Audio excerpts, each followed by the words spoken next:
les mesures de masse, de longueur et de contenance. Pour travailler avec les mesures, on va utiliser un tableau de conversion. Alors, le tableau de conversion, tout d'abord, il est composé de l'unité de base, donc soit le gramme, soit le mètre, soit le litre, donc pour les masses, pour les longueurs et pour les contenances. L'unité qui est 10 fois plus grande que celle de base commence toujours par déca, parce que déca ça veut dire 10 fois plus. Donc décagramme, décamètre, décalitre.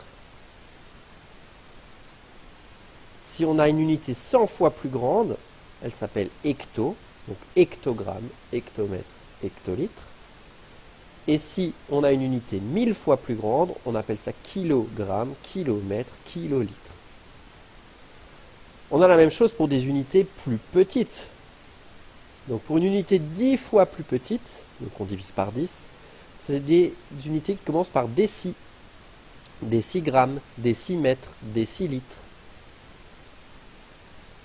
Si elles sont 100 fois plus petites, donc divisé par 100, c'est centi, centigramme, centimètre, centilitre. Et 1000 fois plus petite, divisé par 1000, c'est milligramme, millimètre, millilitre. Voici notre tableau de conversion que nous allons utiliser.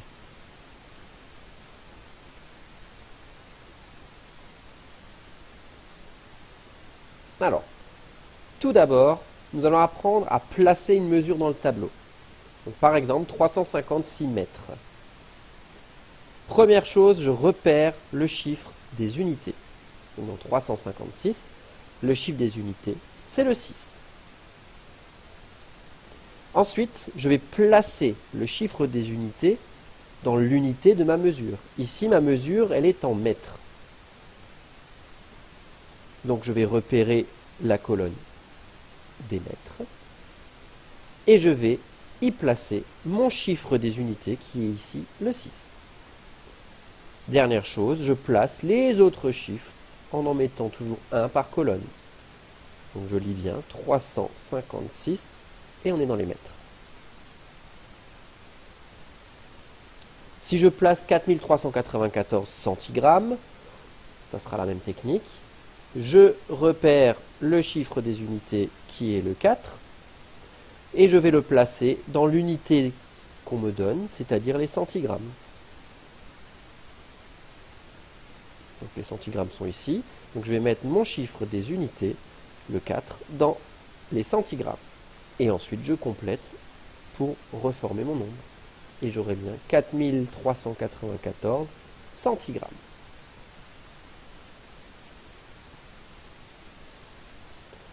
« 17,6 décalitres.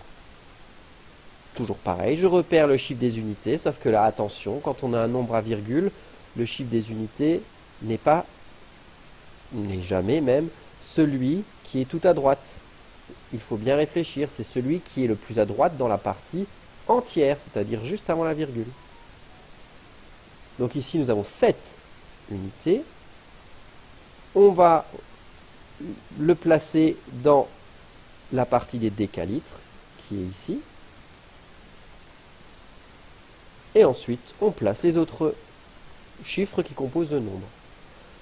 Il n'est pas obligatoire de mettre la virgule. On peut la mettre, mais on peut aussi ne pas la mettre, puisque si on observe bien le tableau, on a bien 17 décalitres et 6 qui est derrière, ça fait bien 17,6. Mais on peut l'écrire, ça ne change pas grand-chose. Maintenant, nous allons lire une mesure quand le nombre est dans le tableau.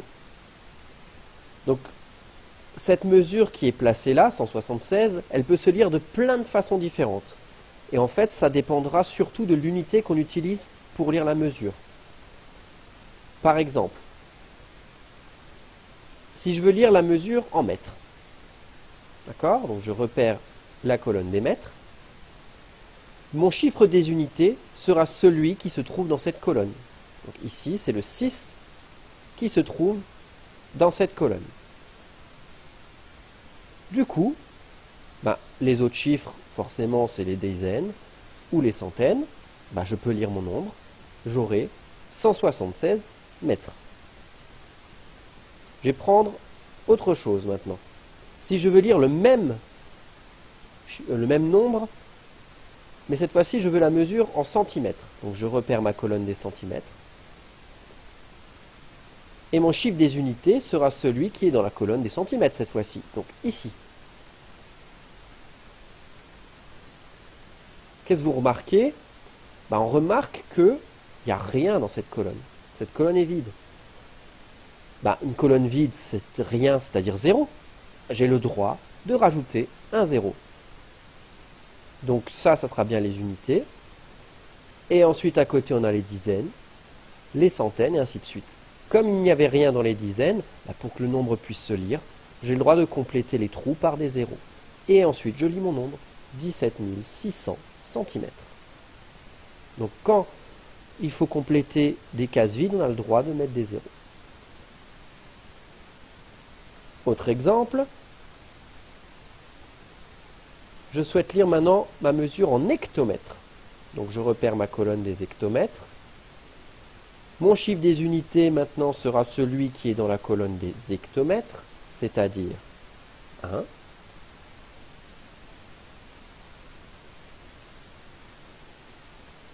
Du coup, pour lire le nombre, je remarque qu'il y a des chiffres qui sont plus petits que mon unité. Et bien ça, normalement, on sait que les chiffres qui sont plus petits que l'unité, ça devient des dixièmes et des centièmes. C'est donc une partie décimale qui est ici. Et pour séparer la partie décimale de la partie entière, on a appris qu'on rajoutait une virgule. Donc cela donne 1,76 hectomètres.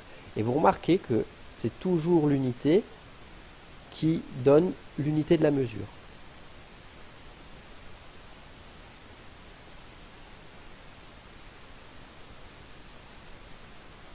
Et du coup, on peut trouver plein de mesures égales avec un tableau de conversion.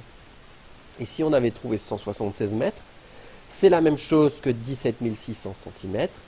Et c'est la même chose que 1,76 hectomètres. Donc toutes ces valeurs, toutes ces mesures sont égales. On les a juste dit avec une autre mesure. C'est comme si le mot maison, on le disait en allemand, en anglais, en chinois, en n'importe quelle autre langue. Ce sera toujours le mot maison, mais il est juste dit de manière différente. Là, c'est pareil, c'est toujours la même mesure. Si je dois faire un mur qui mesure 176 mètres, 17 600 cm et 1,76 hectomètres, ce mur sera toujours le même. Il aura la même taille, la même longueur. Et on pourrait trouver un nombre pour chacune des mesures. On pourrait donner des choses en kilomètres, en décimètres, en centimètres, en millimètres. Toutes les longueurs fonctionnent et ce serait égal.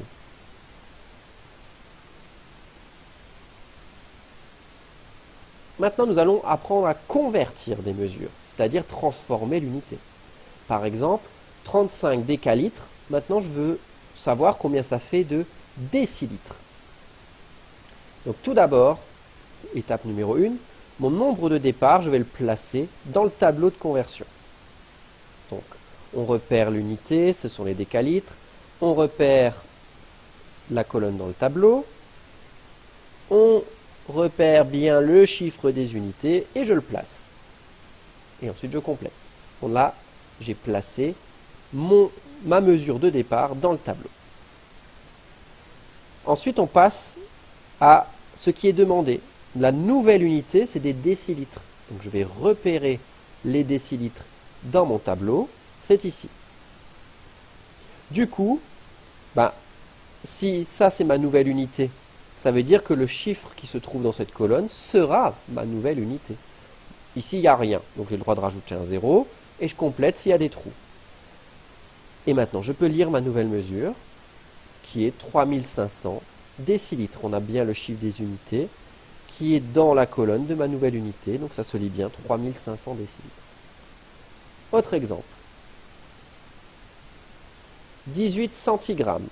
Je le veux en hectogrammes. Je place mon nombre dans le tableau.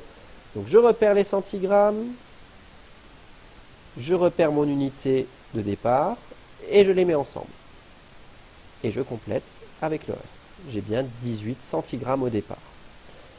Je vais repérer la nouvelle unité qui est des hectogrammes. Donc, hectogramme, c'est cette colonne-là. Donc, ma nouvelle unité est celle-ci. Mon chiffre des unités se trouvera ici. Mais il n'y a rien. Bah, du coup, j'ai le droit de mettre un 0. Donc, j'ai 0 unité. J'ai des trous. J'ai le droit de compléter avec des trous. Sauf que, comme ici c'est des unités, la colonne plus petite, ça sera des dixièmes. On rentre dans la partie décimale. Donc pour séparer, je mets ma virgule. Et je trouve que 18 centigrammes, c'est égal à 0,0018 hectogrammes.